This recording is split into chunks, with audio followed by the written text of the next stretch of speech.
লন্ডনে সুবিশাল এয়ারপোর্টে অপেক্ষায় আছে রুহানি সহ তার দুই কাজিন আর দাদি।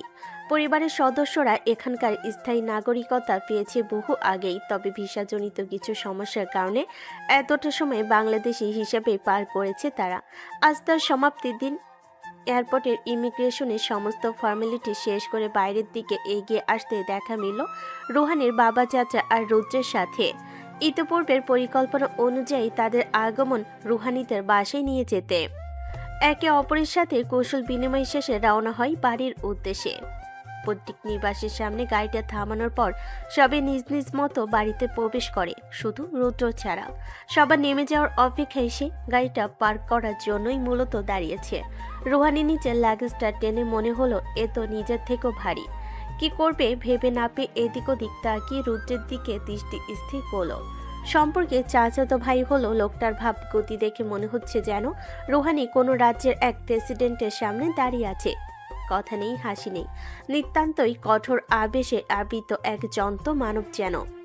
বলবে না করো রুহানি রুদ্রকে উদ্দেশ্য করে বলেই ফেলল, ভাইয়া আপনি কি লাগেজগুলো একটু নামাতে পারবেন প্লিজ? রুদ্রের সরু দৃষ্টি নিবদ্ধ হয় সরাসরি রুহানির দিকে। রুহানি বুঝে পায় না হঠাৎ এমন করে তাকানোর কারণ কি, তবুও বুকের ভেতর কোথাও যেন হুট করে ভয়ের সঞ্চয় হয়। নিজ থেকেই ভেবে নেয় রুদ্র ভাইকে সরি বলে দিবে, একে একে লাগেজ নিয়ে যাবে সে। কিন্তু রুহানি কিছু বলার আগেই অপর পাশ থেকে রুদ্রের বাহাতে তর্জনী তাক করা হয় রুহানি বরাবর। কঠিন এক স্বর বেরিয়ে আসে তার রুষ্ট কণ্ঠনালী বেয়ে। ডোন্ট কল মি ভাইয়া, I am not your brother. আর লাগেজ টানার জন্য বাসায় সার্ভেন্ট আছে, তাদেরকে বলো গিয়ে, আমাকে না। ভাইয়া আপনাকে ভাইয়া বলবো না তো কি বলবো? আর আই এম সরি ভাইয়া, আমি আসলে খেয়াল করিনি সার্ভেন্ট আছে যে। আমার একটা নাম আছে, সেই নামেই ডাকবি। নামটা জানিস তো, নাকি সেটাও খেয়ে ফেললি? সেই সময় রুহানির বাবা রফিক সাহেব এসে হাজির হয় তাদের মাঝে। রুহানির উদ্দেশ্যে কিছু বলেন তিনি। রোহানি মা, তো তোমার ইউনিভার্সিটিতে কখন থেকে ক্লাস শুরু হবে? বাবা 2 দিন পর থেকে শুরু হবে ক্লাস, কিন্তু বাবা আমি চাচ্ছি কোম্পানি জয়েন করি। যদিও আমার এখনো বিজনেস সামলানোর মতো বয়স হয়নি, তবে আমি চাইছি এখন থেকেই টুকটাক শিখতে। আচ্ছা মা, সেটা তো ভালো কথা। তো কখন থেকে জয়েন করতে চাও? কালকে থেকেই। আজই তো এলে মা, একটু রেস্ট নেবে না? ওকে আব্বু, আজকের দিনটা রেস্ট নিলেই হবে। এমনিতেও বাড়িতে বোর ফিল করব আমি, তো। আচ্ছা ঠিক আছে মা, আমি ব্যবস্থা করছি। কাল থেকে জয়েন করো তুমি, সমস্যা নেই। সকালের মিষ্টি রোদে ঘুম ভাঙে রুহানির। আলসেমি করে সময় নষ্ট করার মতো মেয়ে সে একদমই নয়, তাই বিছানায় ত্যাগ করে ফ্রেশ হয়ে একেবারে রেডি হয়ে নিল সে। তারপর নিচে নাস্তা করার জন্য ডাইনিং এর দিকে এগিয়ে যায়। রুহানিকে আসতে দেখে রাশেদ সাহেব অর্থাৎ তার বড় বাবা তাকে বলল, গুড মর্নিং মামনি, তুমি রেডি হয়ে গিয়েছো? জি আব্বু, আজ থেকে কোম্পানি জয়েন করব ভাবছি। তাহলে শোনো মামনি, আজ থেকে রুদ্র আর তুমি একসাথে যাওয়া আসা করো। আমরা তো নিজেদের মতো এদিক ওদিক ছোটাছুটি করতেই থাকি। তোমার সেফটির জন্য একটা পার্মানেন্ট কেউ থাকা দরকার। রাশেদ সাহেবের কথায় খানিক চমকে রুহানি। গতকালের কথা মাথায় আসতে রুদ্রের প্রতি কিছুটা ক্ষোভ জন্মায় তার। তবু কি আর করার, বড় আব্বুর কথা তো ফেলতে পারবে না সে। তাই আস্তে করে সম্মতি জানিয়ে উত্তর দিল। আচ্ছা বড় আব্বু। নাস্তা শেষ করে রুহানি বেরিয়ে আসে বাইরে। রুদ্র তার জন্য বাইরে অপেক্ষা করছিল গাড়ির কাছে। রুহানিকে দেখেই তাড়া দিয়ে বলল, তাড়াতাড়ি ওঠ, দেরি হয়ে যাচ্ছে আমার। এত সময় লাগে আসতে? নাস্তা করতে করতে লেট হয়ে গেছে, সরি। এই বলে পিছনের সিটে বসতে নেয় রুহানি। তা দেখে রুদ্র তার দিকে তীক্ষ্ণ দৃষ্টিতে তাকিয়ে বলে, আমি কি তোর ড্রাইভার লাগি যে পিছনে বসছিস? আপনি ড্রাইভার হতে যাবেন কেন? রুহানির পাল্টা প্রশ্নখানা মোটো পছন্দ হয় না রুদ্রের। কড়া করে কয়েকটি কথা শুনিয়ে দিতে চেয়েও ও নিজেকে সংযত করে নিল। আস্তে করে ফের নির্দেশ দিল, সামনে আয়। কিন্তু ভাইয়া পেছনে বসলে কি সমস্যা? এখানে তো ঠিক আছি আমি। ফার্স্ট অফ অল, আমি তোকে মানা করেছি ভাইয়া বলে ডাকতে। আর সেকেন্ডলি, পিছনে বসলে অনেক সমস্যা। সামনে এসে বস। রুদ্রের ক্যাটকেটে কথার ধরনে রুহানি বিরক্ত হয়, তবে অযথা তর্ক করে না। মেনে নে করে আস্তে করে সম্মতি জানিয়ে পেছনে সিট ছেড়ে সামনে আসতেই রুদ্রের পাশের সিটে এসে বসলো। রুদ্র আর কোনো কথা না বলে নওজের মতো গাড়ি স্টার্ট দেয়। রাস্তায় আর কোনো কথা হয় না দুজনের মাঝে। গাড়িতে সম্পূর্ণ পিন ড্রাইভ সাইলেন্ট ছিল, কিন্তু একজোড়া চোখ রুহানির দিকে বারবার আর চোখে চেয়েছিল পুরোটা সময়। অফিসে আসতেই ম্যানেজার রুহানিকে তার কেবিন দেখিয়ে দিল। রুহানি কাজের কথা জিজ্ঞেস করতে ম্যানেজার বলল, ম্যাম, আপনার যেহেতু এখানে কোনো এক্সপিরিয়েন্স নেই, তাই বড় স্যার বলেছেন আপনাকে রুদ্র স্যারের পাশে থেকেই সব কাজ বুঝে নিতে, এবং রুদ্র স্যারই আপনাকে মেন্টর হিসেবে সব শিখিয়ে দেবে। রুহানি বিরক্ত হয়ে মনে মনে বলে, আবার ওই লোকটা কেন? কিন্তু প্রফেশনাল দিক বিবেচনা করে রুহানি আর পাল্টা প্রশ্ন না করে কিছু ধীর কণ্ঠে জবাব দেয়, আচ্ছা ঠিক আছে। তো চলুন স্যারের কেবিনে, আমি আগে থেকেই সেখানে আপনার জন্য ব্যবস্থা করে রেখেছি। মিস্টার রুদ্র অনুমতি দিয়েছেন? জি, তিনিই তো বলেছেন আপনার মেন্টর হিসেবে থাকবে। রুহানি অবাক হয় কিছুটা, বিড়বিড় করে বলে, কি চাইছেন তিনি? সারাক্ষণ বকাঝকা করতে কি ভালো লাগে ওনার? রুদ্রের কেবিনের দিকে যেতেই চোখ তুলে দরজার দিকে তাকায় সে। রুহানিকে দেখে হাতের ইশারায় ভেতরে আসতে বলে। রুহানি এসে দাঁড়াতেই জিজ্ঞেস করে, এখানে কি? রুহানি ভুরু কুঁচকে বলে, আপনি জানেন না আমার এখানে কি? জানলে প্রশ্ন করতাম। নাটক করছেন কেন? আপনিই তো বলেছেন আমার মেন্টর হিসেবে থাকবেন। ইডিয়েটটা এসবও বলে দিয়েছে। গ্রেট। বলতে বলতে হাফ নিঃশ্বাস ফেলে চেয়ার ছেড়ে উঠে দাঁড়িয়ে রুদ্র। পাশ থেকে চেয়ার টেনে নিজের বাম পাশে রেখে ওকে, আই ওয়ন্ট মাইন্ড। নাক কুঁচকে রুহানি। লোকটা কি একটু সহজ সরল ভাবে কথা বলতে পারে না নাকি? এমন জিলিপির প্যাচের মতন উত্তর দেয় কেন আজব? কথা না বাড়িয়ে রুদ্রের বাম পাশে চেয়ারটাই বসলো সে। রুদ্র এক একে চেক করে কয়েকটা ফাইল এগিয়ে দেয় রুহানির দিকে। ইয়োর ফার্স্ট টাস্ক, ফাইলগুলোর মধ্যে এ টু জেড প্রতিটা মিস্টেক খুঁজে বের কর, আর কোথাও কোনো আইডিয়া অ্যাড করার থাকলে রাইট হিয়ার। রুহানি সম্মতি জানিয়ে ফাইলগুলো নিয়ে কাজে মন দেয়। বেশ কিছুক্ষণ সময় নিয়ে কাজ শেষ করে রুহানি চোখ তুলে তাকায় রুদ্রর দিকে। লোকটা এতক্ষণ তার দিকে তাকিয়েছিল। চোখাচোখি হতেই রুদ্র অপ্রস্তুত হয় না, বরং কনফিডেন্সের সাথে বলে ওঠে। হোয়াট? রুহানি কথা না বাড়িয়ে ফাইলগুলো এগিয়ে দিয়ে বলে, আপনার ফাইলগুলো দেখা হয়েছে, আর আইডিয়া নতুন করে কিছু অ্যাড করেছি। পছন্দ হবে কিনা জানা নেই। রুদ্র তার দিকে স্থির দৃষ্টি রেখেই হাত বাড়িয়ে ফাইলগুলো নেয়। প্রতিটি কাজ ভালো করে দেখে নিয়ে বুঝলেও রুহানি একেবারে নতুন হলেও কাজ ভালোই করে। তার দেওয়া প্রতিটি আইডিয়াই আগের তুলনায় ভালো। আমার ফাইলগুলো ঠিক আছে তো? মনে মনে মেয়েটার কাজের তারিফ করলেও মুখে কিছু বলল না রুদ্র। কথাটাকে সম্পূর্ণ অগ্রাহ্য করে চেয়ার ছেড়ে উঠে এগিয়ে আসে ধীরে ধীরে রুহানির দিকে। রুহানি এক দৃষ্টিতে তাকিয়ে থেকে লোকটার মতিগতি বোঝার চেষ্টা চালায়। এভাবে আসছে কেন? কাজে ভুল হয়েছে বলে কি থাপ্পড় মারবে নাকি? না না, তা হয় নাকি? এটা তো অফিস। তাহলে আপনি এভাবে এগোচ্ছেন কেন? কোনো ভুল হয়েছে? রুদ্র এগিয়ে আসতে আসতে রুষ্ট কণ্ঠে বলে, ভুল তো হয়েছেই। কোথায় ভুল হয়েছে বলুন, আমি ঠিক করে দিচ্ছি। রুদ্র সরু চোখে তাকিয়ে থাকে রুহানির দিকে। ঠোঁট নাড়িয়ে গম্ভীর কণ্ঠে বলে ওঠে, নিজের ইনার দেখিয়ে কি আমাকে সিরিয়াস করার ট্রাই করছিস তুই? মানে? রুদ্র চুপ থাকে। নিজের ডান হাতটা এগিয়ে নিয়ে রুহানির বাঁ কাঁধের জামাটা টেনে ঠিক করে দেয়।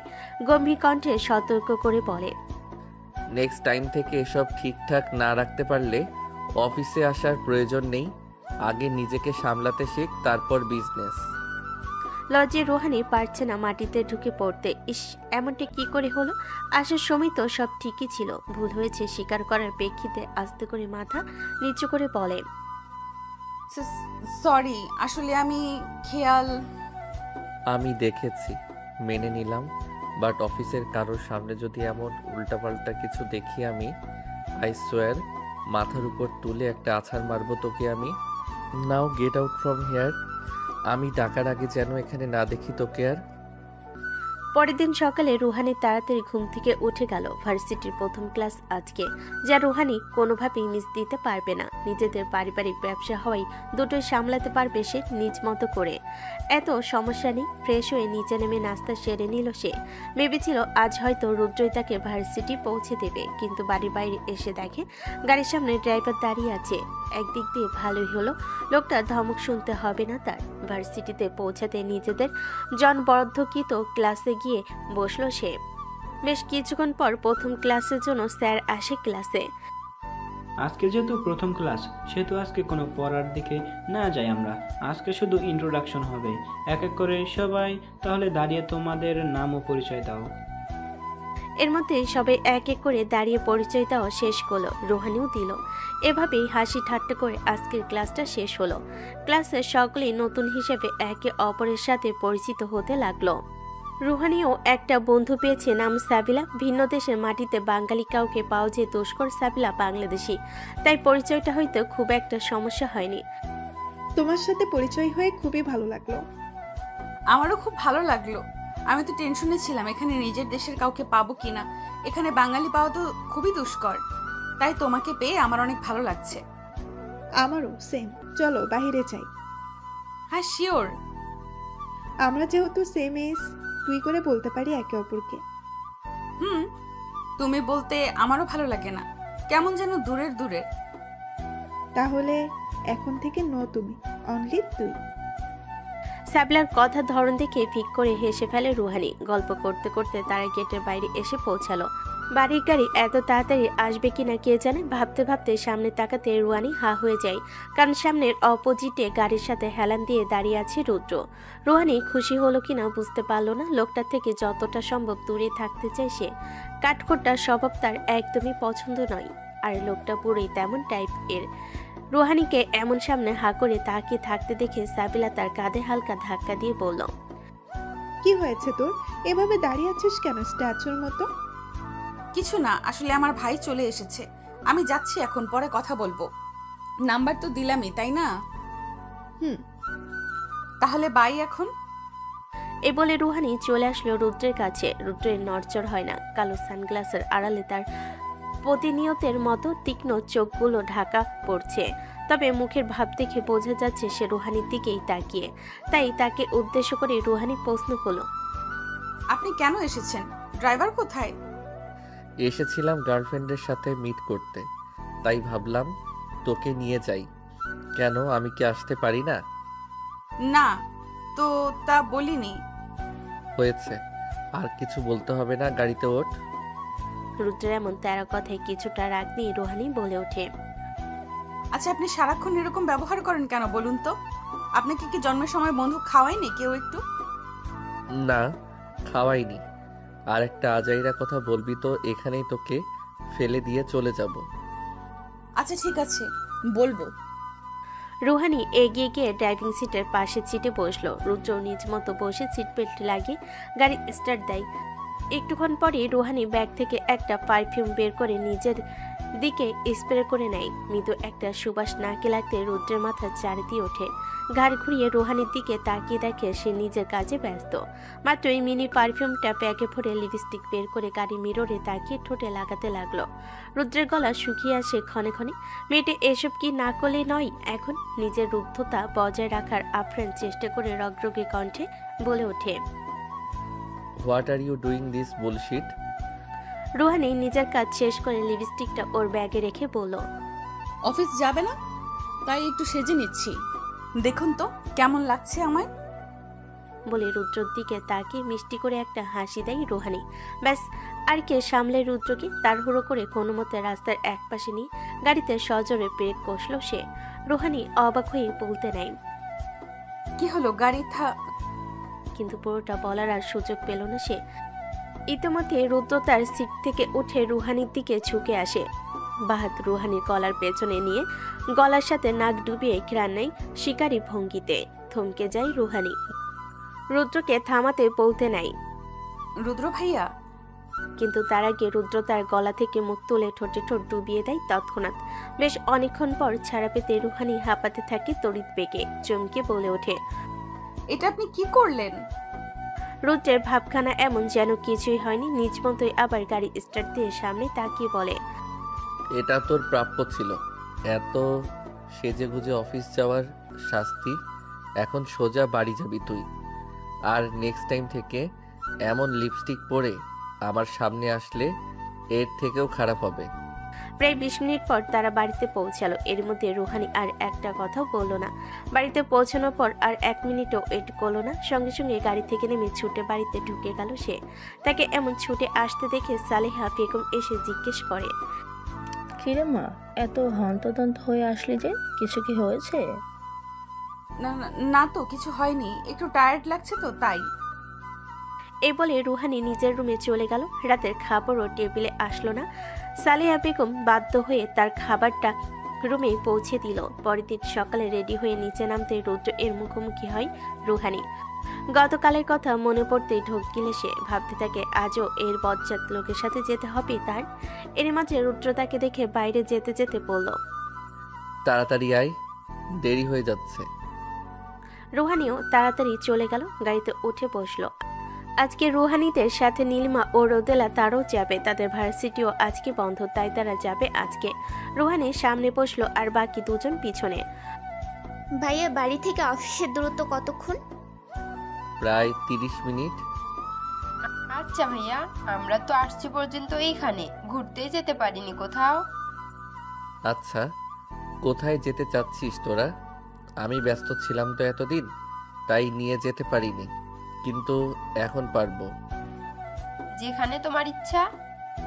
এখানে অনেক ফেমাস ট্যুরিস্ট স্পট আছে, তোরা চাইলে ওখানে নিয়ে যাব। আচ্ছা ভাইয়া।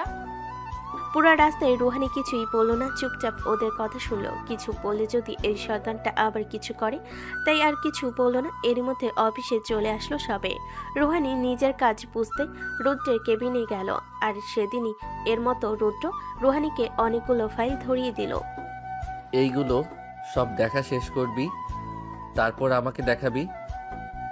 এতগুলো ফাইল? হ্যাঁ, এতগুলো। তুই নিজেই তো দায়িত্বটা নিলি, তাই এখন এগুলো করতেও হবে।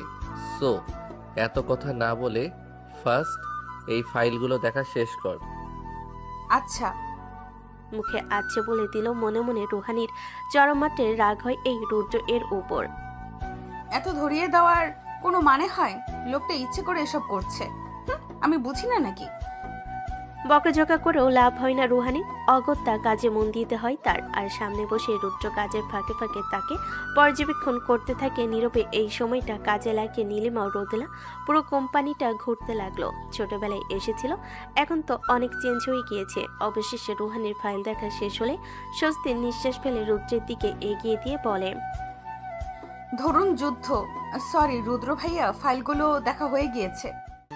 রুহানির কথাই রুদ্র আর চোখে তার দিকে তাকিয়ে হাত বাড়িয়ে ফাইলগুলো নিয়ে পড়ল। ফাক অফ দিস ভাইয়া, আরবি যুদ্ধ নাকি রুদ্র তা একটু পরেই দেখাচ্ছি, ওয়েট অ্যান্ড ওয়াচ। রুদ্রের কথাটি উদ্দেশ্য করে রুহানি বলল, আমি সেভাবে বলিনি, মুখ ফুসকে বলে ফেলেছি। ফাইলগুলো এক একে চেক করে নিল রুদ্র। তেমন কোনো ভুল পায়নি সে, বরঞ্চ ভালোই কারেকশন করতে পেরেছে রুহানি। ঠিক আছে, তবে আরো ভালো করতে হবে। রুদ্রের কথার ধরন দেখে রুহানি ঠোঁট বাঁকিয়ে বলল, সোজাসুজি বলে দিলেই তো পারেন যে আমি ভালোই করেছি। তবে আমার মনে হচ্ছে আপনি জেলাস ফিল করছেন কোনো কারণে। রুহানির কথায় ফাইলগুলো থেকে দৃষ্টি সরিয়ে রুহানির দিকে তাকালো রুদ্র। সরাসরি দৃষ্টি রেখে বলে উঠল, আমি জেলাস ফিল করছি? না, আসলে আমি এটা বলতে চাইনি, মুখ ফুসকে বেরিয়ে গেছে। চোখ ছোট ছোট করে রুদ্র বলল, তোর তো দেখি একটু বেশি মুখ ফসকায়, এটার ব্যবস্থাও কি আমায় করে দিতে হবে? কথাটি বলতেই রুহানির দিকে ধীরে ধীরে এগোতে লাগলো রুদ্র। তার এমন ভাবভঙ্গি দেখে ঢোক গিলে রুহানি। রুদ্র তার দিকে ঝুঁকে মুখটা রুহানির কাছে এগিয়ে নেয় কিছুটা। ঠিক তখনই নীলিমা ও রোদেলা চলে আসলো। দরজায় পায়ের আওয়াজ পেয়ে রুদ্র আর রুহানি দুজনে চমকে ওদের দিকে তাকায়। নীলিমা ও রোদেলাও ওদের দুজনের দিকে তাকায়। হঠাৎ এমন কোনো দৃশ্য দেখার জন্য মোটো প্রস্তুত ছিল না তারা। ও সরি, আমরা কিছু দেখিনি, তাই না রে রোদেলা? নীলিমার কথায় তাল মিলিয়ে রোদেলাও বলতে লাগলো, হ্যাঁ হ্যাঁ, আমরা কিছু দেখিনি, আমি তো অন্ধ ইয়ার। এই বলে দুজনে মিটিমিটি হেসে দ্রুত স্থান ত্যাগ করলো। এই সুযোগে রুহানি রুদ্রকে ধাক্কা দিয়ে সরিয়ে পরক্ষণেই বলে উঠল, এখন ওরা কি ভাববে? আপনার জন্য হয়েছে সব। যা ভাবার তা ভাববে, আই ডোন্ট কেয়ার।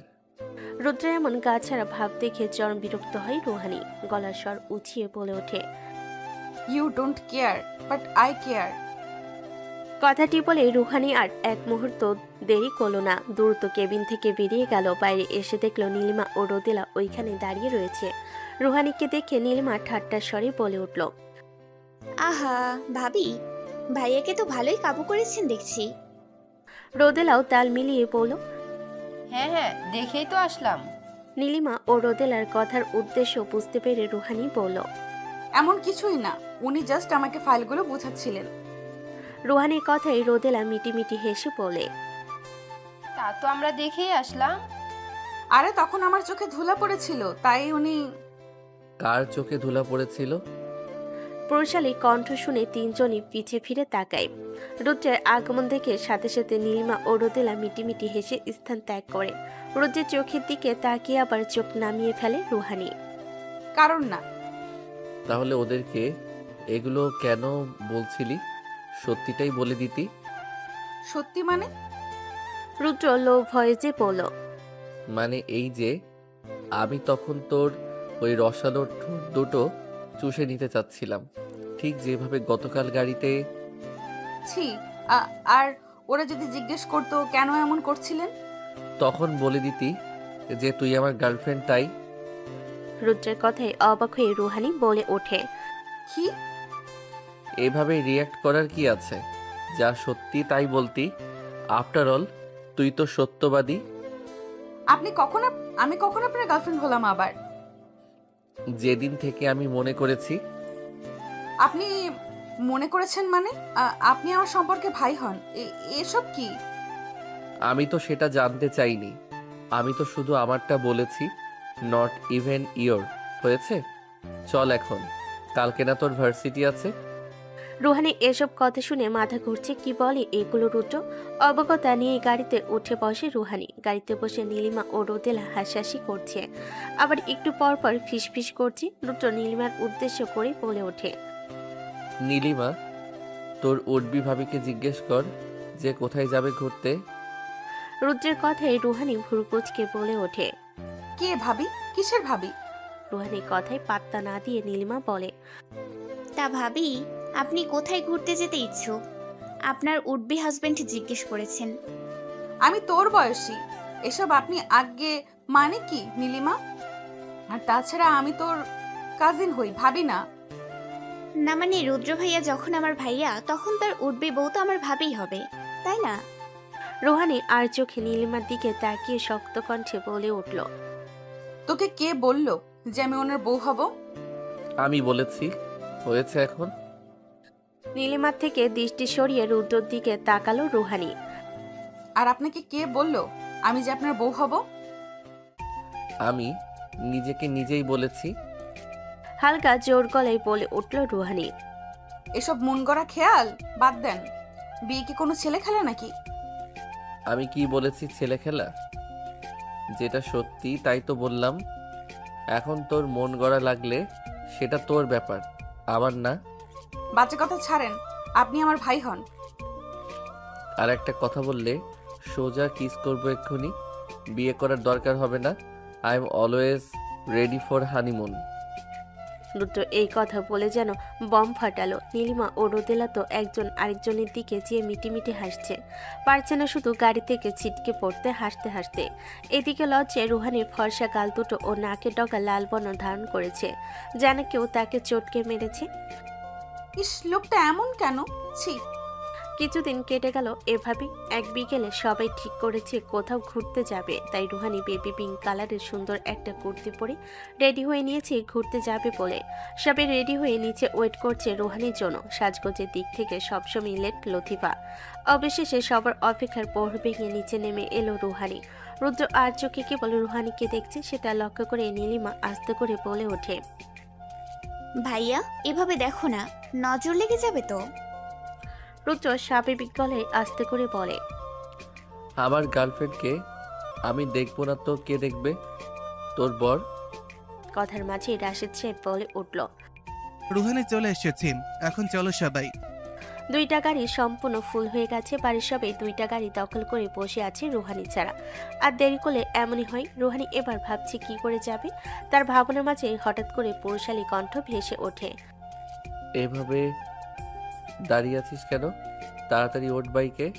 হ্যাঁ মা, গাড়িতে তো জায়গা নেই, তুমি বাইকে করে যাও, আমি রুদ্রকে আগেই বলে রেখেছি।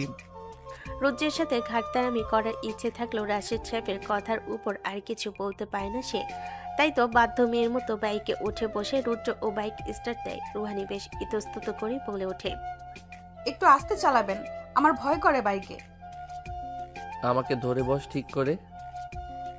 না, আমি ঠিক আছি এভাবেই।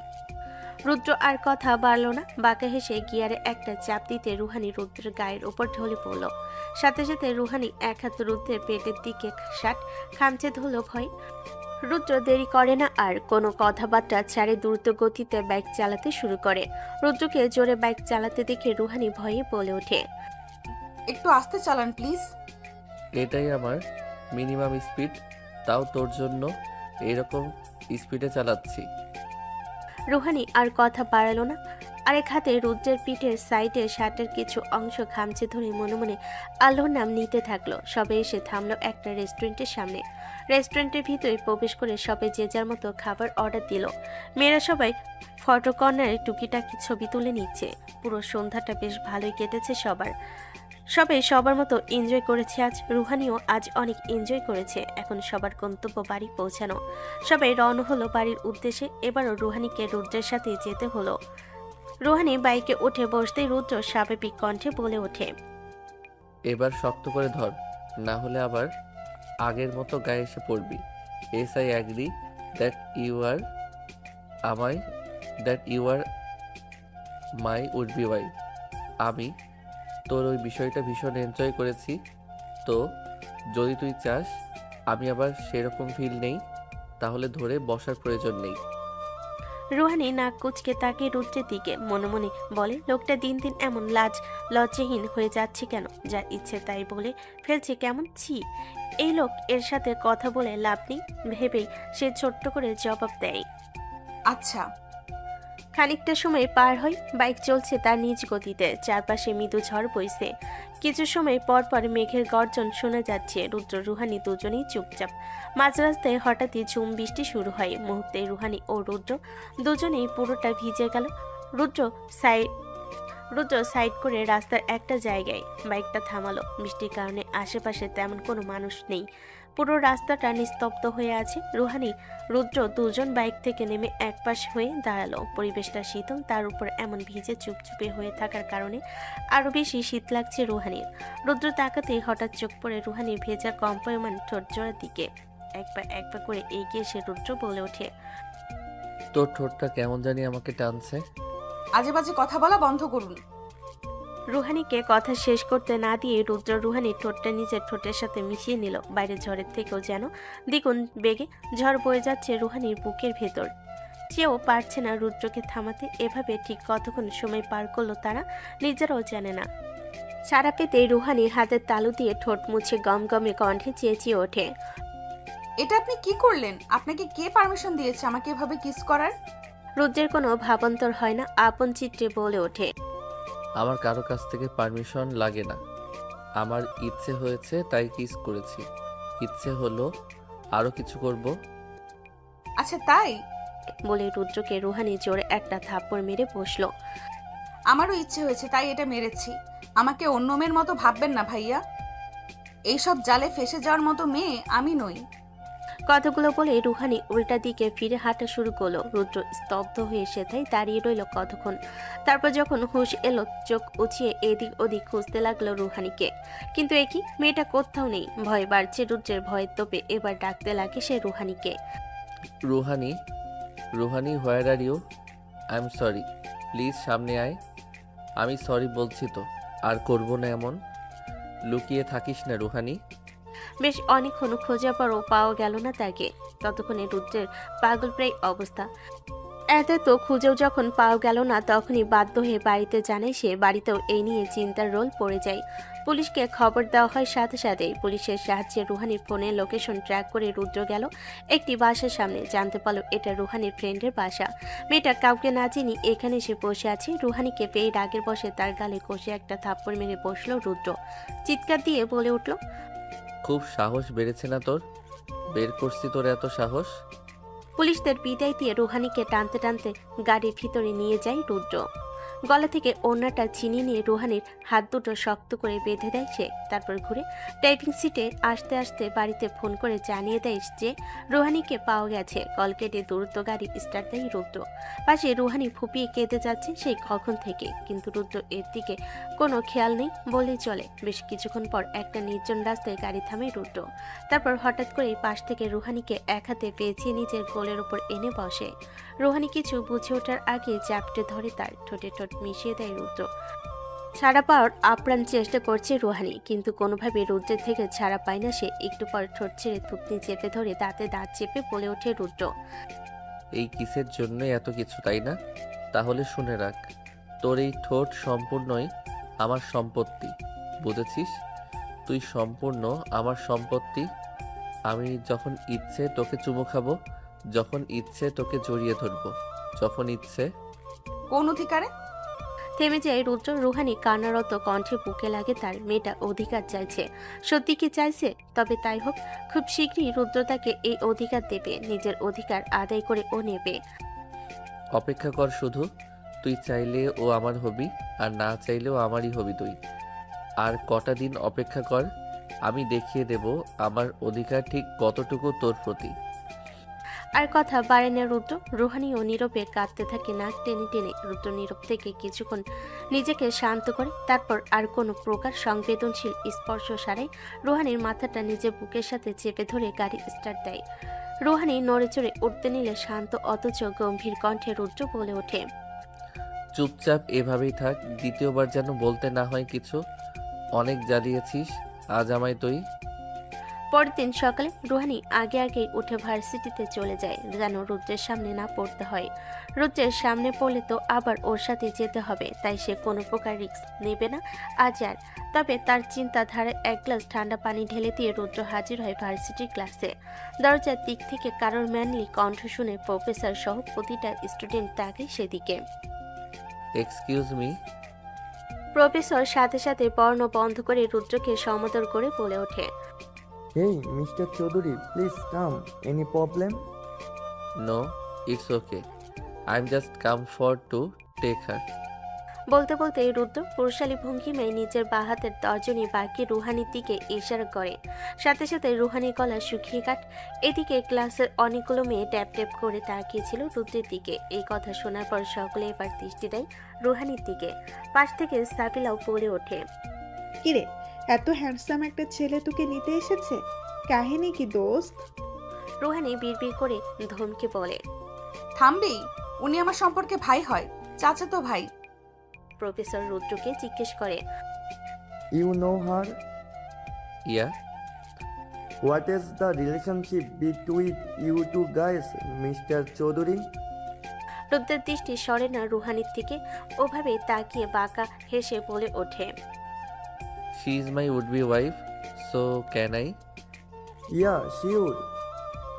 অনুমতি পেতে রুদ্র এগিয়ে গিয়ে নিজ হাতে রুহানির খাতা কলম ব্যাগে নিয়ে তার হাতে ব্যাগটা নিয়ে ডান হাত দিয়ে রুহানির হাতটা ধরে এক প্রকার টানতে টানতে বের করে ক্লাসরুম থেকে বাইরে আসতে রুহানি হালকা চেঁচিয়ে ওঠে, আপনি এখানে কেন এসেছেন? তোকে নিয়ে যেতে, সুইটহার্ট। বাজে কথা বন্ধ করুন। আর কিসের সুইটহার্ট? আমি কোনো সুইটহার্ট না। আর ক্লাসের মাঝখানে এগুলো কি বললেন আপনি? তুই এখানে আমার সাথে ঝগড়া করতে এসেছিস? আমি তোকে বিয়ে করব, তো সেই সুবাদে তুই আমার উড বি ওয়াইফই তো হবি, তাই না? এইভাবে ক্লাসে এসে আমাকে ডিস্টার্ব করবেন না। এই বলে রুহানি রুদ্রের হাত ছাড়িয়ে যেতে চাইলে রুদ্র আরো শক্ত করে চেপে ধরে রুহানির হাতখানা। তোকে কি এখানে এনেছি চলে যাওয়ার জন্য? আজ সারা দিন তুই আমার সাথে থাকবি। It's your punishment. কে বলেছে আমি আপনার সাথে থাকবো? কার পারমিশনে আপনি আমাকে নিয়ে যেতে এসেছেন? আমার কারো পারমিশন লাগে না। You know that very well. আমি যাব না। রুদ্র আর কিছু বলে না, তবে নিজে পেশিবহুল হাতের সাহায্যে হঠাৎ করে রুহানিকে কোলে তুলে নেয়। কি করছেন কি? নিচে নামান আমাকে, আমি যাব না। কথা বলে না বেবি গার্ল। নামান আমাকে, নামান বলছি। রুদ্র আর কিছু না বলে রুহানিকে গাড়িতে বসিয়ে দেয়, তারপর গাড়ি দরজা লক করে দেয় যাতে বের না হতে পারে। নিজেও বসে গাড়ি স্টার্ট করে। কোথায় নিয়ে যাচ্ছেন আমাকে? গেলেই দেখতে পাবি। দীর্ঘক্ষণ ড্রাইভ করার পর একটি রিসোর্টে এসে পৌঁছালো। পাশ ফিরে তাকাতে দেখলো রুহানি ঘুমিয়ে পড়েছে। ঝগড়া করতে করতে ক্লান্ত হয়ে পড়েছে নিশ্চয়ই, তাই ঘুমিয়ে পড়েছে। ওইভাবে রুহানিকে কোলে তুলে রিসোর্টের ভিতরে প্রবেশ করলো রুদ্র। তার রুমের কার্ডটা নিয়ে নিল রিসেপশন থেকে, তারপর লিফট করে উপরে গেল নিচের রুমে আসতে রুহানিকে শুয়ে দিল বিছানায়। রিসোর্টে আসতে প্রায় সন্ধ্যা হয়ে গেল। রুদ্র ওয়াশরুমে চলে যায় শাওয়ার নিতে। উঠে গেছিস বেবি গার্ল? রুহানি আস্তে আস্তে একটু একটু করে চোখ খুলছিল, তখনই এই কথাটা বলল রুদ্র। উদাম গায়ে ওয়াশরুম থেকে রুদ্র বেরিয়ে আসে। রুদ্রের কথায় রুহানি হালকা তেতে উঠে বলে, প্রথমত আমাকে বেবি গার্ল বলা বন্ধ করুন, আর দ্বিতীয়ত জামা কাপড় না পরে এরকম দাঁড়িয়ে আছেন কেন? অন্যদিকে ফিরে এ কথাগুলো বলল রুহানি। তা ওইদিকে ফিরে যে কথাগুলো বলছিস, আই কন্ট্যাক্ট হচ্ছে না তো? আর আমার আই কন্ট্যাক্ট না হলে আমি কথা বুঝি না, তাই তোর কথা আমি বুঝছি না। এই দিকে তাকিয়ে কথা বল। আগে আপনি জামা পরে আসুন, তারপর কথা হবে। আমি জামা না পরলে কথা হবে না বুঝি বেবি গার্ল? না, হবে না। তাহলে তো আরো ভালো। এমনিও তোর প্যাচ প্যাচ শুনতে আমার ভালো লাগছে না। আর তোকে এখানে কথা বলার জন্য আনা হয়নি, অন্য কিছুর জন্য আনা হয়েছে। অন্য কিছু মানে? রুদ্র কিছু না বলে বাঁকাশে ধীরে ধীরে রুহানির দিকে এগোতে থাকে। তার এমন আগানো দেখে রুহানি পিছুতে থাকে। একটা সময় দেওয়ালের সাথে লেগে গেল রুহানি পিঠ। তখনই সুযোগ বুঝে রুদ্র রুহানির ঠোঁট নিজে দখলে করে নিল। বেশ অনেকক্ষণ পর রুহানির মোচানোতে তাকে ছেড়ে দাঁড়ায় রুদ্র। আজ আমি ছেড়ে দিচ্ছি, তবে বাসর রাতে ছাড়াছাড়ি হবে না। এই বলে বিছানা থেকে তার টি শার্ট গায়ে দিতে দিতে বেরিয়ে গেল রুহানির রুম থেকে। রুহানি পিছন থেকে রুদ্রের যাও দেখলো। যেহেতু ওর সাথে এটা প্রথম নয়, তাই তেমন একটা খারাপ লাগছে না। আস্তে আস্তে ওরও কিছু একটা ফিল হচ্ছে, তবে সেটা কি সে জানে না, জানতে চায় না। এমন না হওয়া সম্পর্কে যে রুহানি ভীষণ ভয়। এটা কি ভালোবাসা? নিজেকেই নিজে প্রশ্ন করলো সে, তবে সে উত্তর পাওয়া গেল না। আর পুরো রাত ভাবলো রুহানি। এরপর বিরক্ত হয়ে পাশের বারান্দায় গিয়ে বসে সে। বারান্দাটা থেকে সমুদ্র দেখা যায়। একটু পরপরই সমুদ্রের হাওয়া এসে তার চুলগুলো উড়িয়ে দিয়ে যায়, আর তার মনে সুপ্ত অনুভূতিগুলো আবারও জাগিয়ে তোলে। সারা রাত ভাবতে থাকে নানান কথা, তার ভালোবাসার কথা। রুদ্রের এভাবে চলে যাওয়া তার কাছে ভালো লাগে। সে বিয়ের আগে এইসব করতে চায় না। রুহানির সম্মানের কথা ভাবে। রুহানি যখন হারিয়ে গিয়েছিল তখন রুদ্র পাগলের মতো খুঁজেছিল রুহানিকে। এসব ভাবতে ভাবতে কখন যে বাইরের ছোপার উপরে শুয়ে পড়ে তার খেয়াল নেই। সকালে কারোর ডাকে ঘুম ভাঙতে চোখ খুলে রুদ্রকে দেখতে পেল সে। মশা মাছির কামড় খেতে ওখানে শুয়েছিলেন? কি? বারান্দায় কেন শুয়েছিলি? ও, চোখ লেগে গিয়েছিল। তো এখানে চোখ লাগানোর জন্য গিয়েছিস বা কেন? বেডে কি জায়গার অভাব পড়েছিল? সমুদ্র দেখতে গিয়েছিলাম। হয়েছে? উত্তর পেয়েছেন? সমুদ্র দেখতে গিয়েছিস, ভালো কথা। সমুদ্রের মতো তুইও এখানে শুয়ে গিয়েছিস কেন? রুদ্র এর এমন প্যাচলো কথা মাথায় ধরল না। রুহানি বিরক্ত হয়ে বলে উঠল, আপনার মাথাটা তো পাগল হয়ে গেছে। কি সব আবল তাবল বকছেন? হ্যাঁ, আমার মাথা পাগল হয়ে গেছে তোর জন্য, শুধু তোর জন্য সুইটহার্ট। তাহলে পাগলা গারদে যান, না হলে সাইকোলজিস্টের কাছে যান। আমার কানের কাছে এসে বকবক করবেন না। আর এখন যান এখান থেকে, আমি চেঞ্জ করব। তুই দেখা সাইকোলজিস্ট? কেন? আমি কেন দেখাবো? সাইকোলজি তোর সবচেয়ে বেশি দরকার, আমার চেয়েও বেশি। কারণ এতদিন ধরে একটা মানুষ আরেকটা মানুষকে নিজের ফিলিংস বোঝাতে চেষ্টা করছে, আর অন্য মানুষটা তাকে পাত্তাই দিচ্ছে না। আর সেই মানুষটা হলি তুই। সো তোর তো অবশ্যই সাইকোলজিস্ট দেখানো উচিত। রুহানি আর কিছুই বলল না। তার মনে সুপ্ত অনুভূতিকে আবার জাগিয়ে তুলল রুদ্র। আর রুদ্রের এসব পাগলামি আগে তার ভালো লাগতো না, কিন্তু এখন এসব ছোট ছোট কেয়ারিং জিনিস, তারপর রুদ্র যে এফোর্ট দেখায় তার রুহানি বেশ ভালো লাগে। আসলে সে এসবের প্রতি মায়ে পড়ে গেছে। আস্তে আস্তে সেইগুলোর প্রতি দুর্বল হয়ে পড়ছে, কিন্তু তার রুদ্রকে বুঝতে দেয় না।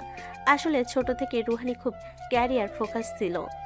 সে সবসময় পড়ালেখা ও তার ক্যারিয়ার নিয়ে পড়ে থাকতো। এসব প্রেম প্রীতি তার কোনো কালে পছন্দের ছিল না।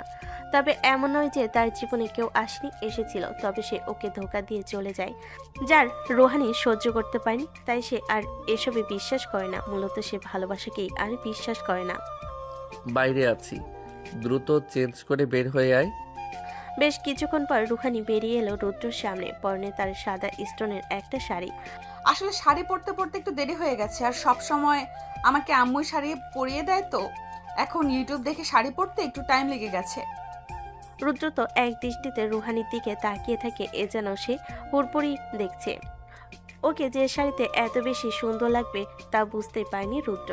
আর তার চেয়েও বেশি অবাক করার বিষয় হলো রুহানি আজ নিজের ইচ্ছে শাড়ি পরেছে। তা শাড়ি পরা কেন হলো আজকে?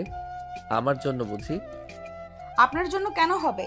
আমার ছোটবেলা থেকেই ইচ্ছে ছিল আমি এরকম শাড়ি পরবো আর সমুদ্রের পাশে দাঁড়িয়ে ছবি তুলবো।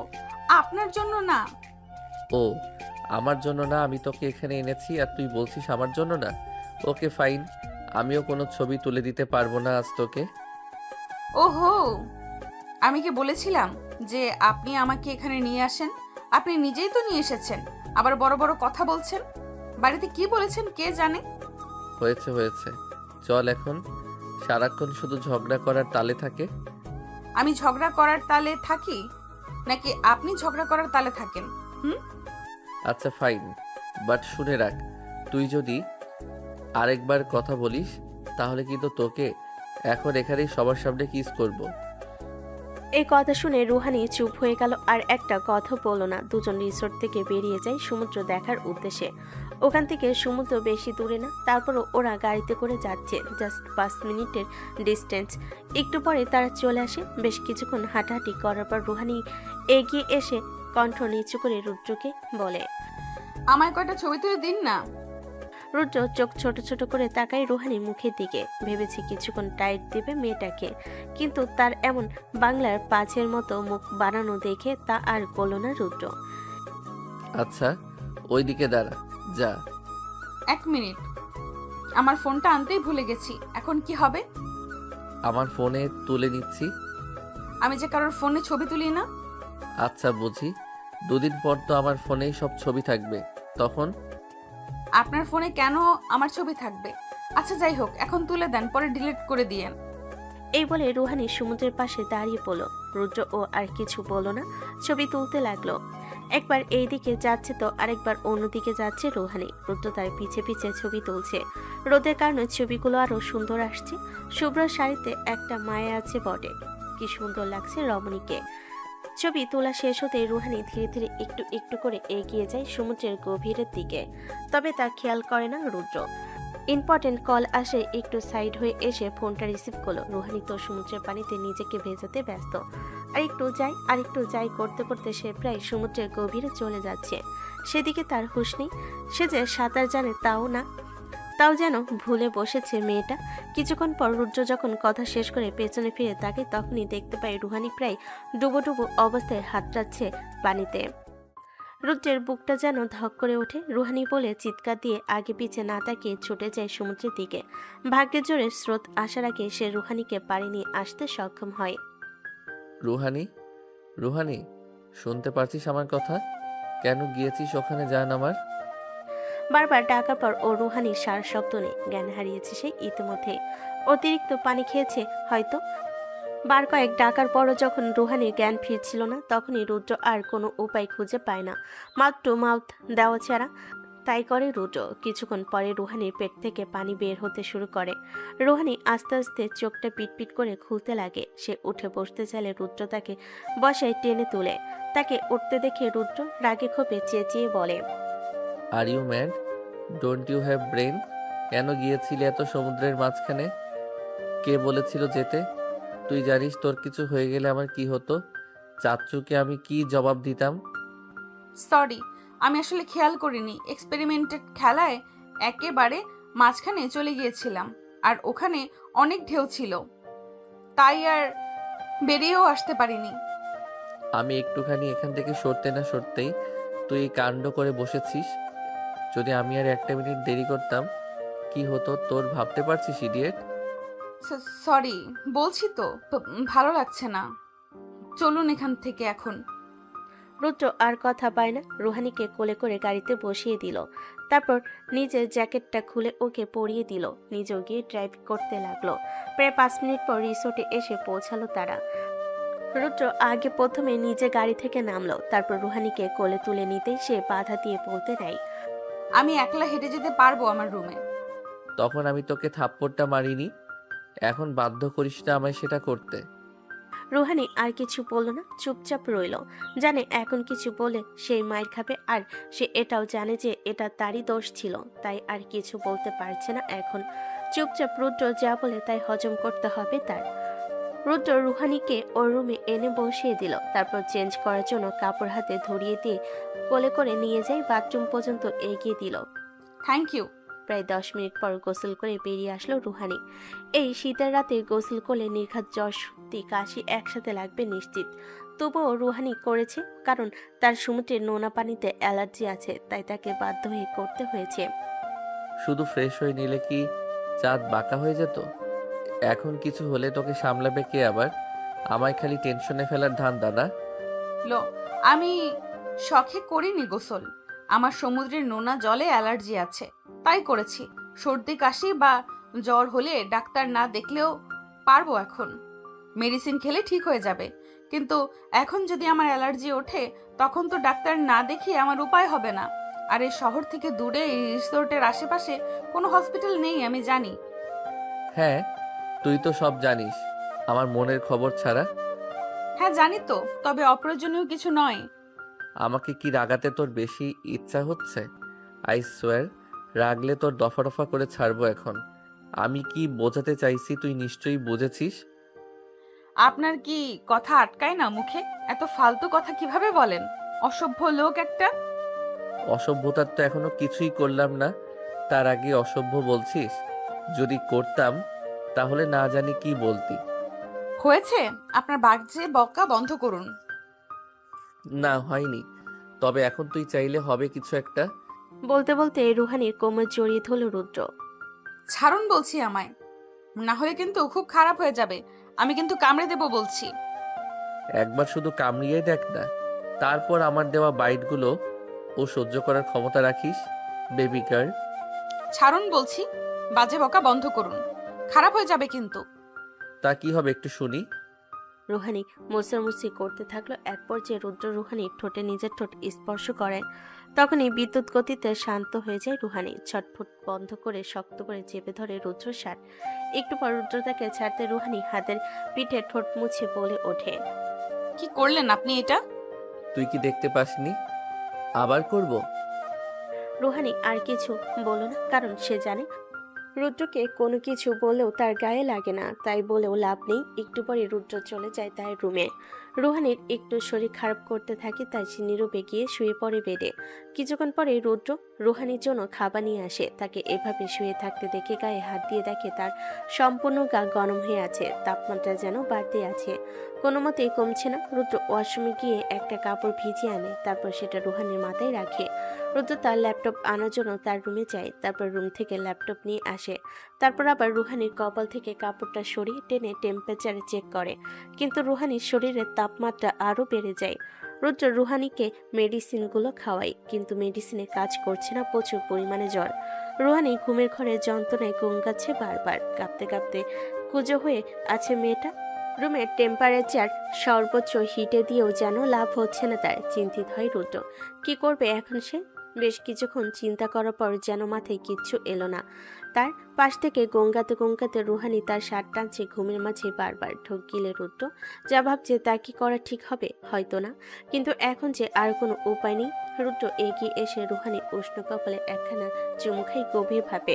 মেয়েটা দুহাত নিজের হাতের আদলে নিয়ে কোমল স্বরে বলতে থাকে, I am just doing this fucking work only for you baby girl, please forgive me.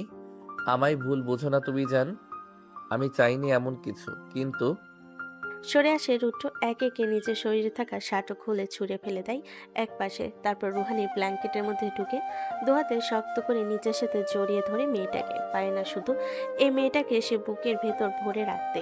কারণ শরীরের উষ্ণতা পেয়ে রুহানিও আরেকটু জড়িয়ে নিল নিজেকে রুদ্রের সাথে।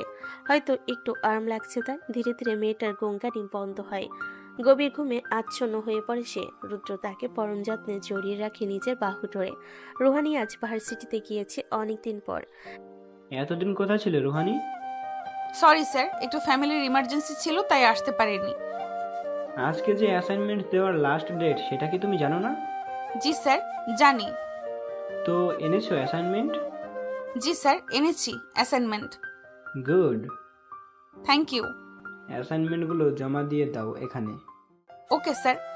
ক্লাসের বাইরে রুহানি যখন হাঁটছিল তখনই একটা ছেলে তার কাছে আসে। হ্যালো রুহানি, কেমন আছো? ভালো আছি, তবে আমি কি আপনাকে চিনি? না, আসলে আপনাকে আমি ক্লাসে দেখেছি আর আপনার প্রেজেন্টেশন আমার কাছে খুব ভালো লেগেছে। Thank you for your compliment. Welcome. তা আপনি এখন কোথায় যাচ্ছেন? কোন বাসায়? না, এমনি বলছিলাম আর কি, কৌতূহল বশত। ও আচ্ছা, এখন তাহলে আমি যাই। এই বলে রুহানি বাইরে বেরিয়ে গেল। বাইরে রুদ্র দাঁড়িয়েছিল রুহানিকে নিয়ে যাওয়ার জন্য। অনেকক্ষণ ধরেই দাঁড়িয়েছিল, গাড়ির পাশে হেলান দিয়েছিল। রুহানিও তার দিকে এগিয়ে গেল। আপনি এখানে কি করেন? তোকে নিতে এসেছি। আপনি এভাবে আমায় নিতে আসার কারণ কি? এখন এখানে আসতে হলেও তোর অনুমতি নেওয়া লাগবে। সেদিন না বললেন আপনার গার্লফ্রেন্ডের সাথে মিট করতে এসেছেন, তা আজও কি তাই? ইয়েস। তা কোথায় আপনার বিদেশি গার্লফ্রেন্ড? আমার বিদেশি কোনো গার্লফ্রেন্ড নেই, যেটা আছে সেটা একদম খাঁটি দেশি। ট্রাস্ট মি রুহানি, তুই আসলে একটা জবরদস্ত দেশি। ছি, আপনি থামবেন? ওকে, থামলাম, but I need my dose right now. এই বলে রুহানিকে কোলে তুলে নিল রুদ্র। তারপর গাড়ির ব্যাক সিটে বসে রুহানির ঠোঁটে ঠোঁট মিলিয়ে দিল। রুহানি বারবার দূরে সরানোর চেষ্টা করছে, কিন্তু এমন বলিষ্ঠ শরীর দূরে সরানো কি তার পক্ষে আদৌ সম্ভব না। তাই সহ্য করছে। চোখ দিয়ে তার পানি পড়ছে। রুদ্র বারবার রুহানির গলায় কামড় বসাচ্ছে, কোনো মতে রুহানিকে ছাড়ছে না। ঠোঁটে বারবার ঠোঁট বসাচ্ছে। আর সইতে না পেরে রুহানি করুণ স্বরে বলে ওঠে, এবার তো ছাড়ুন। রুদ্র মানল, কিন্তু রুহানির দিকে তাকাতে খেয়াল হলো তার চোখ দুটো অসম্ভব রকমের লাল হয়ে আছে। কপালের পাশে রগগুলো ফুলে উঠেছে তার। তোকে আমি মানা করেছি না অন্য কোনো ছেলের সাথে কথা না বলতে, তারপরও তুই ওর সাথে কথা বলতে গিয়েছিস। তোর সাহস কত বড়! এই বলে রুদ্র আবারও কিস করতে থাকে। রুহানির দম আটকে যাবে মনে হচ্ছে এখন, কিন্তু কিছু করার নেই, এটা সহ্য করতে হবে তাকে। কিছুক্ষণ পর রুদ্র রুহানিকে ছেড়ে দেয়। তারপর সামনের সিটে রুহানিকে বসিয়ে দেয়, নিজেও বসে পড়ে গাড়ি স্টার্ট দেয়। কোথায় রুহানিকে নিয়ে যাচ্ছে তা রুহানি জানে না। কালো একটা বাড়ির সামনে এসে গাড়ি থামিয়ে রুদ্র। তারপর রুদ্র রুহানিকে আবার কোলে তুলে ভিতরে নিয়ে যায়। রুহানি এতক্ষণ কান্নার কারণে সে প্রায় ক্লান্ত, আর কিছু বলতেও পারছে না। চুপচাপ রুদ্র বলে রুদ্র রুহানিকে সিঁড়ি বেয়ে উপরে উঠে একটা রুমে নিয়ে আসে। রুহানিকে রুমে নিয়ে এসে বিছানায় শুইয়ে দিল। তারপর সে রুম থেকে বের হয়ে গেল। 1 ঘন্টা পরে রুমে আরেকটা বয়স্ক টাইপের লোক সাথে 2টা গার্ড সাথে 2টা মেয়ে সার্ভেন্ট নিয়ে আসে।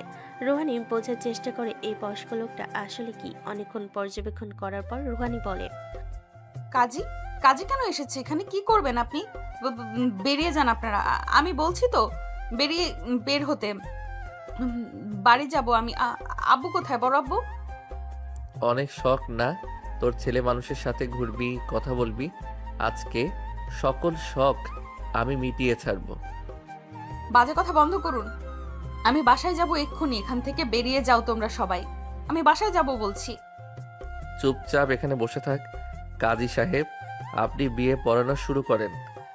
ভালো হবে না বলে দিলাম। এখনই যান এখান থেকে। আমার বাবা এগুলো জানলে মেরে ফেলবে আপনাকে বলছি। হাসালে আমাকে।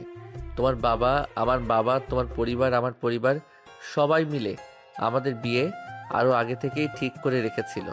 এখন বিয়ে করলে তারা আরও খুশি হবে। বোকা মেয়ে। রুহানি যেন আকাশ থেকে বলল, কি বলবে সে কিছুই খুঁজে পাচ্ছে না। রুদ্র কি সত্যি বলছে? যদি তাই হয় তাহলে তাকে জানানো হয়নি কেন? কাজী সাহেব, আপনি কেন বসে আছেন? তাড়াতাড়ি বিয়ে পড়ান বলছি। আমি কিন্তু মেরে ফেলবো আপনাকে। আচ্ছা, মেরে ফেলিস বিয়ের পরে। আপনি কেন দাঁড়িয়ে আছেন? আপনি বিয়ে পড়ান। কাজী সাহেব একবার রুদ্রের দিকে তাকাই, আরেকবার রুহানির দিকে তাকাই। কি করবে কিছুই বুঝতে পারছিল না। না কাজী সাহেব, আপনি বিয়ে পড়াবেন না। আপনাকে কে এনেছে? তুমি এসেছো বাবা? তো আপনি কার কথা শুনবেন? কাজী আমতা আমতা করে বলল, তোমার কথা বাবা। তো আপনি এখনো দাঁড়িয়ে না থেকে বসে বিয়ে পড়ানো শুরু করে দিন, আর কারোর কথা শোনা লাগবে না। আচ্ছা ঠিক আছে বাবা। কাজীও একটু ভয় আছে, কারণ তাকে বন্দুক ঠেকিয়ে রুদ্র এর কার্ডটা নিয়ে এসেছে। কাজী এখন বিয়ে পড়ানো শুরু করে দিয়েছে। এইদিকে রুহানি চিল্লাচ্ছে, কিন্তু ওর কথা কেউ শুনছে না। কবুল বলার মুহূর্তে রুদ্র তাড়াতাড়ি বলে দেয়, কিন্তু রুহানি বলে না। আমি বলবো না কবুল। মা বলো কবুল। রুদ্র তার বডিগার্ডদের বন্দুকটা আনতে বলে। গার্ড তার হাতে বন্দুক তুলে দিতে রুদ্র রুহানির মাথায় ঠেকায় সেটি। সুন্দর করে কবুলটা বলে ফেল সুইটহার্ট। নো। ঠিক আছে, আমি তাহলে ট্রিগারে চাপ দেই। বলছি। বল। কবুল কবুল কবুল। এই বলে রুহানি ওখান থেকে উঠে চলে যায় আরেকটা রুমে। রুদ্র পিছন থেকে রুহানিকে দেখতে থাকে আর মুচকি মুচকি হাসছে। তারপর রুদ্র উঠে ওর কাজে চলে যায়। বদমাইশ, খাচ্চর, বেয়াদব, জাহিল, তোকে আমি দেখে নিব। বন্দুক ঠেকিয়ে বিয়ে করা, তোকে আমি ছাড়বো না। রুহানি পুরো রুমে এগুলো বলে হাঁটতে থাকে। সন্ধ্যায় কিছু মেয়ে এসে তাকে সাজাতে থাকে। রুহানি প্রথমে সাজতে চায় না, তারপর রুদ্রের চাপে পড়ে সাজতে হয়। আমাকে একেবারে খচ্চরদের মতো সাজিয়ে দিয়েন, যেন ওই খচ্চরটা আমাকে দেখে চিনতেই না পারে। এই কথা শোনার পর মেকআপ আর্টিস্ট হাসতে হাসতে বলে, কি বলছেন আপু? আপনি তো অনেক সুন্দর, আপনাকে একটা সুন্দর মেকওভার দিলে অনেক সুন্দর লাগবে। রুহানির কোনো কথাই শোনে না তারা। নিজেদের মতো করে সাজাতে শুরু করলো। রুহানিকে চোখে ব্ল্যাক স্মোকি আই, তারপর ঠোঁটে নুট কালারের লিপস্টিক, অনেক সুন্দর লাগছে তাকে। রুদ্র তো আজকে পাগলি হয়ে যাবে। একটু পরে রুহানির জন্য সার্ভেন্ট পাস্তা নিয়ে আসে। প্রথমে সে তো খেতে চাচ্ছিল না, কিন্তু তার অনেক ক্ষুধা লাগে। সার্ভেন্ট জড়াজড়ি করতে রুহানি খেতে থাকে। অনেক খিদে লেগেছে তার। তারপর সব কাজ শেষ করে তারা সবাই চলে যায়। রুহানিও একটু ঘুমিয়ে নেয়। কয়েক ঘন্টা পর ঘুম ভাঙতেই দেখে সন্ধ্যা পেরিয়ে রাত হয়ে গেছে। রুমে কারোর অস্তিত্ব খুঁজে না পেয়ে দরজার কাছে গিয়ে বের হতে চায় রুহানি। তবে দরজাটা বাইরে থেকে লক করা দেখে আশাহত হয়ে আবার ফিরে আসে রুমে। এদিক ওদিক হাঁটতে হাঁটতে বিরক্ত হয়ে পাশের বারান্দায় গিয়ে দাঁড়ায় সে। একটু পরে হঠাৎ নিজের কোমরে দুটো হাতের অস্তিত্ব খুঁজে পায় রুহানি। কেউ একজন তাকে আষ্টে পৃষ্ঠে পেছন থেকে জড়িয়ে ধরেছে যেন। এটা যে রুদ্রই তাকে চিনতে দেরি হয়নি রুহানির। রাগে ক্ষোভে নিজেকে ছাড়ানোর চেষ্টা করতে করতে বলে, ছাড়ুন বলছি, আমায় ছাড়ুন। ছাড়বো না? আমার বিয়ে করা বউ আমি কেন ছাড়বো? এই বলে রুদ্র আরেকটু শক্ত করে জড়িয়ে ধরল। তুমি আমাকে পাগল করে দিবে ব্ল্যাক কুইন। শরীরে জড়ানো কালো রঙের শাড়িটা সত্যি মানিয়েছে রুহানিকে। তবে রুদ্র এর এসব কথাই সে গলে গিয়ে বলতে লাগে, ছাড়ুন আমায়, আপনার কি করে দেখে নেবেন আপনি। আচ্ছা সমস্যা নেই, আমি দেখব। অনেক টাইম আছে দেখার, এখন যেটা দেখার জন্য এসেছি সেটা দেখি চলো। রুহানি বুঝে উঠতে পারে না রুদ্র ঠিক কিসের কথা বলছে। একটু চিন্তা ভাবনা করতে রুদ্র এর কথা মানে বুঝতে পেরে নিজেকে ছাড়তে চায় সে। আপনি একটা অসভ্য লোক, আপনাকে আমি একদম ছাড়বো না বলে দিচ্ছি। রুদ্র রুহানির কাঁধে চুমু খেয়ে লো ভয়েসে বলে, আমি তো চাইছিও না তুমি আমায় ছেড়ে দাও। আমি চাই আজ পুরো রাতটা তুমি আমার সাথেই থাকো, একদম আষ্টে পৃষ্ঠে জড়িয়ে থাকো। এই বলে রুদ্র রুহানিকে কোলে তুলে নেয়। তারপর বেডে শুয়ে দিয়ে রুহানির গলায় আলতো আলতো চুমুতে ভরিয়ে দিতে থাকে সে। রুহানির সারা শরীরে শিহরণ বয়ে যাচ্ছে যেন। কাঁপা কাঁপা গলায় বলে ওঠে, আপনি একদম ঠিক করছেন না এসব। আমি শুধু একবার ছাড়া পাই, দেখে নেব আপনাকে। কি তুমি বারবার বলছো দেখে নেব? আমি তো বললাম দেখে নিতে। এখন হয়েছে, এখন একটু চুপ থাকো।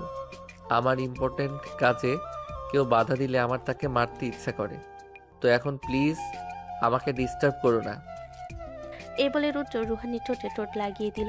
রুহানিকে আর কিছু বলার সুযোগই দিল না।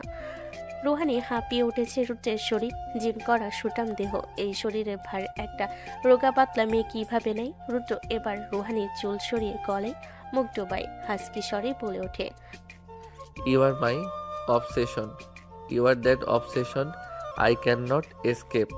মাই everything belongs to you my baby girl. Sorry for the rough ride my baby girl, just take it like haven.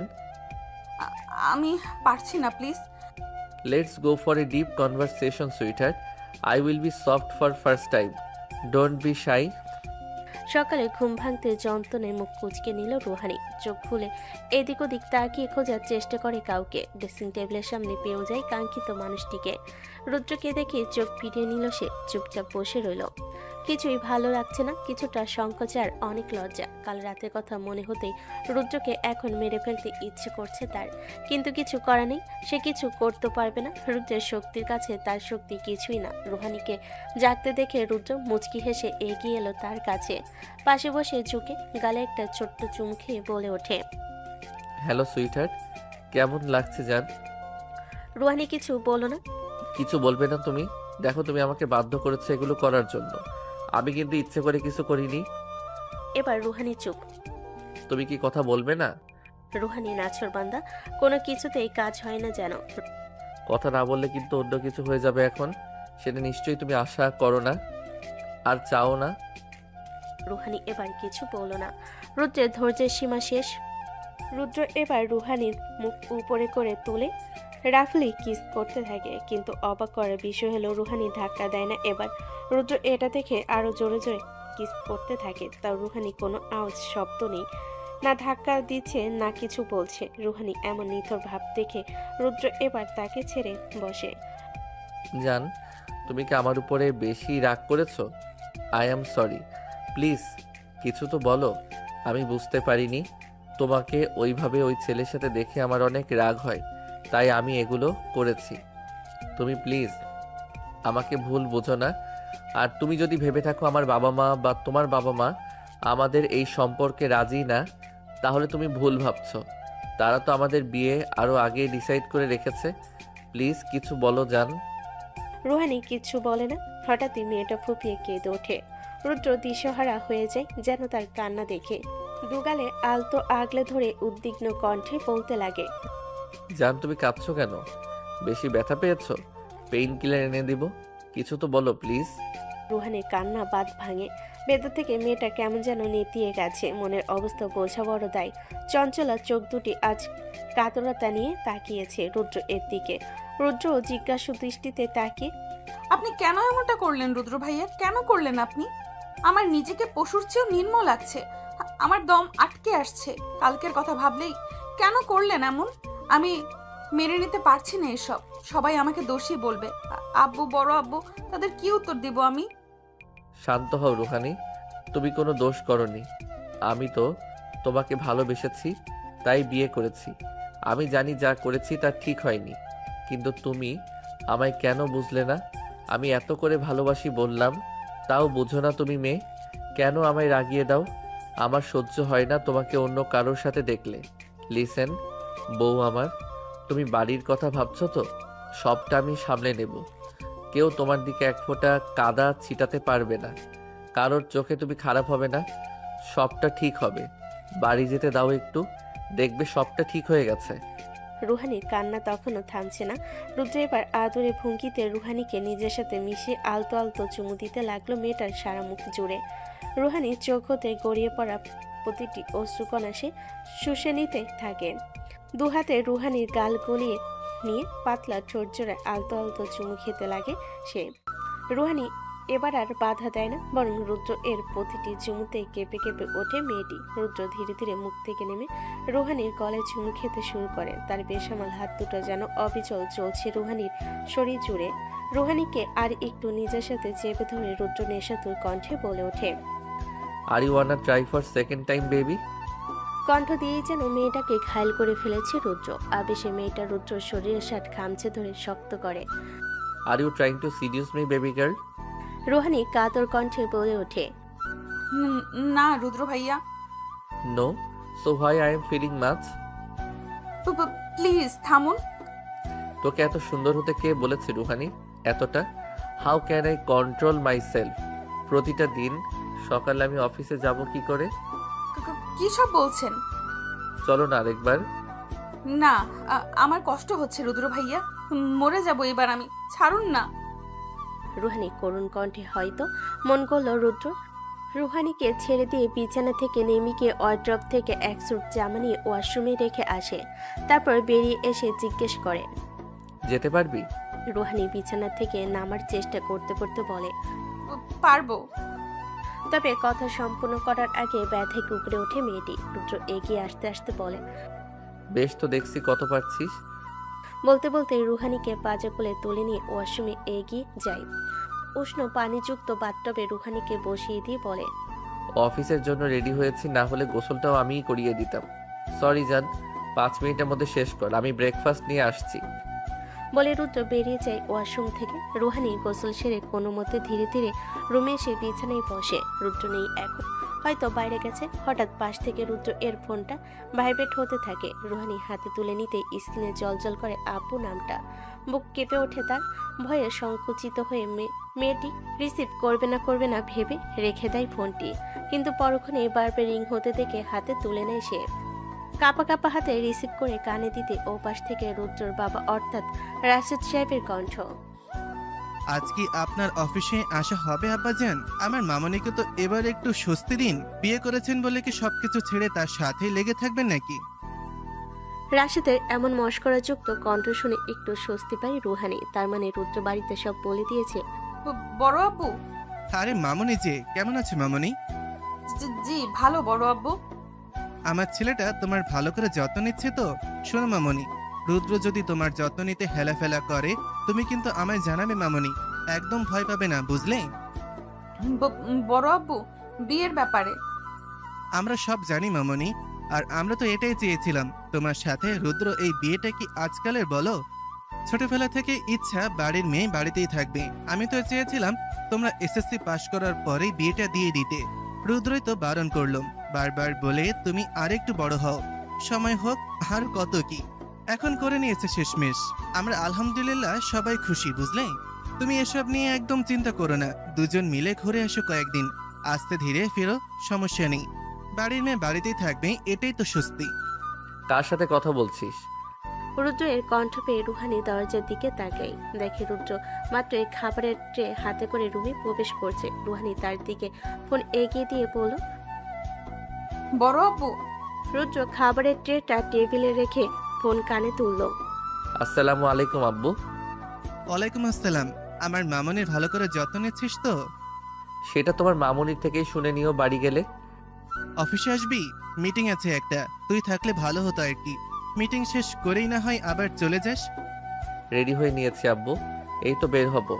তোমার মামনিকে আগে খাইয়ে তো নেই? আচ্ছা আচ্ছা, আয় তাহলে, রাখছি এখন।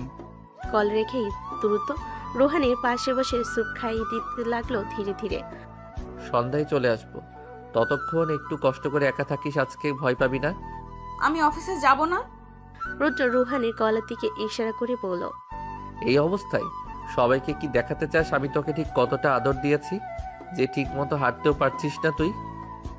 বাজে বকছেন কেন? ভালো কথা বললেও দোষ। যাই হোক, আজ রেস্ট নিয়ে একটু অফিস সামলানোর জন্য অনেক সময় আছে এখনো।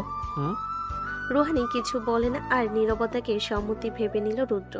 খাওয়া শেষ হলে রুহানির দিকে একটা মেডিসিন এগিয়ে দেয় রুদ্র। এটা কিসের ওষুধ? ভয় পাস না, it just a pain killer. I also need our sweet product. ছি, কিভাবে বলেন এসব? সুন্দরভাবে বলবো? ঠিক আছে, তাহলে শোন।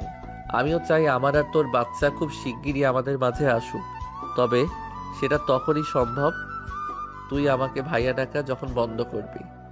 আমি নিজের বাচ্চার মুখে মামা ডাক শুনতে চাই না।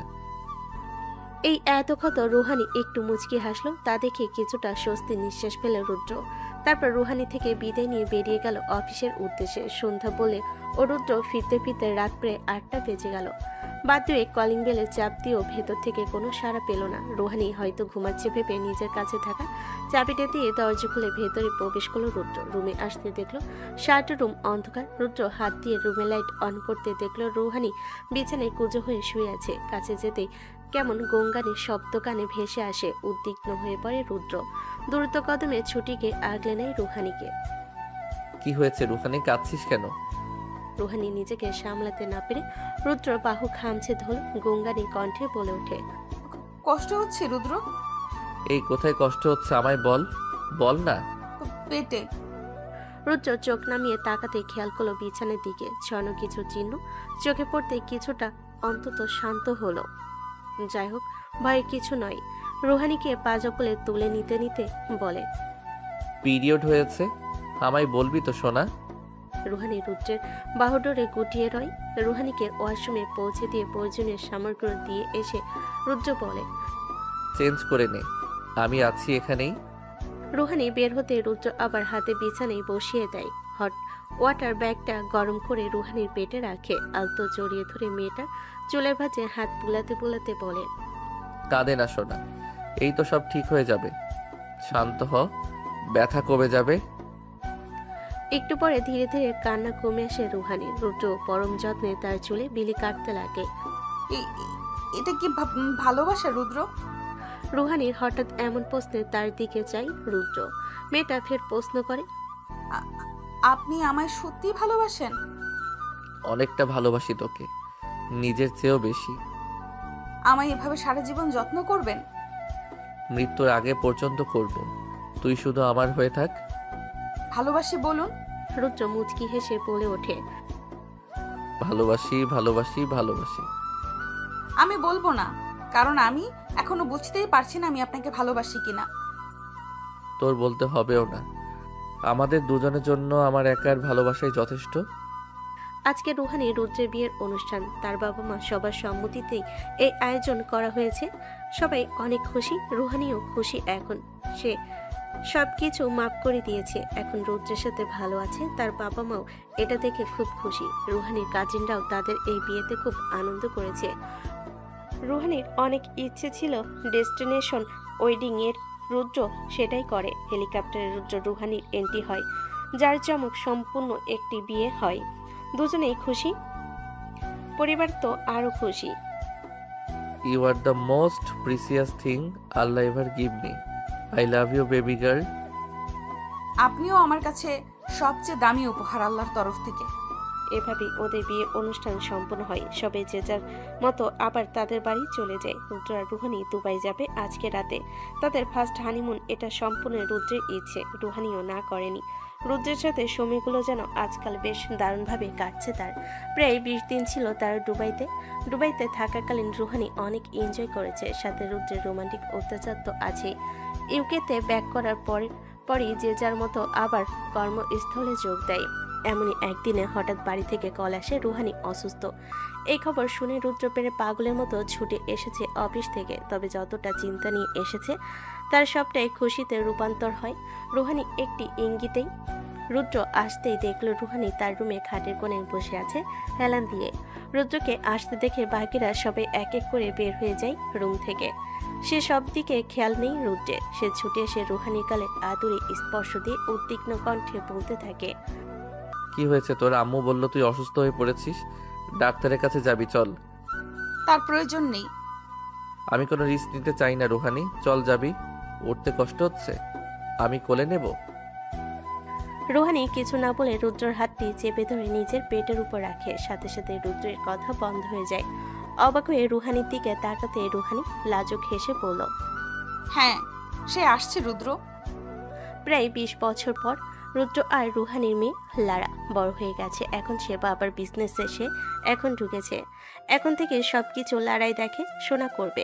লন্ডনের অক্সফোর্ড থেকে অনার্স বিজনেস ম্যানেজমেন্ট নিয়ে পড়েছে, পাশাপাশি বিজনেসও হ্যান্ডেল করছে। আজকে তাদের কোম্পানিতে একটা ইনভেস্টর আসতে চলেছে। লারা ওটারই প্রস্তুতি নিচ্ছে। তাদের রাইভাল কোম্পানির সিও ইনভেস্ট করবে। কনফারেন্স রুমে এসে উপস্থিত হয় বিগ ইনভেস্টর মিস্টার আয়াজ খান। তারুণ্যের ঊর্ধ্বগামী পুরুষ, যাকে এক ঝলক দেখে প্রতিটি রমণী হৃদয় ছলকে ওঠে।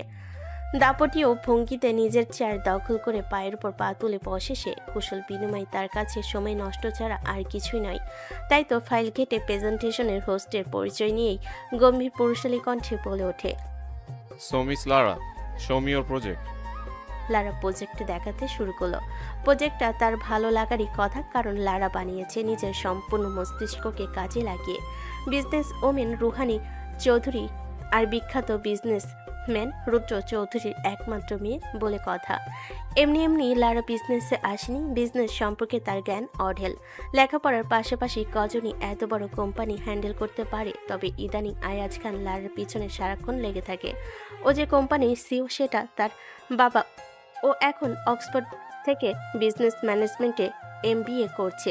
বলতে গেলে দুজনই সাপে নেউলে সম্পর্ক। তবে বিজনেসে এসব কিছুই দেখা না। দুজনই বেশ প্রফেশনাল, তাদেরকে কেউ হারাতেও পারে না।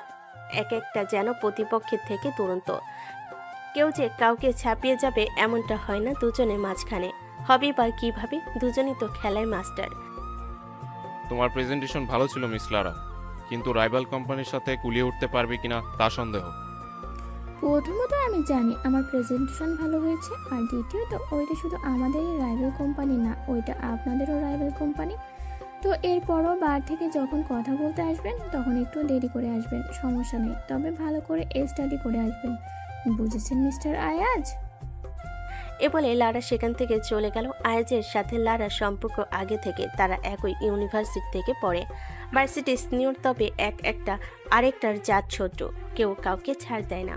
অন্যদিকে রুহানি সবসময় লারার জন্য চিন্তা করতে থাকে। রুদ্রের তো শত্রুর অভাব নেই, কোন দিন লারার কোনো কিছু হয়ে যায় এই ভয়ে থাকে। কিন্তু রুহানির জানা নেই যে নিজ হাতে একটা জ্বলন্ত লাভা তৈরি করেছে সে লারাকে, যার অগ্নিশিখায় পুড়িয়ে নিতে পারে আশেপাশের সকল নিক্কতান।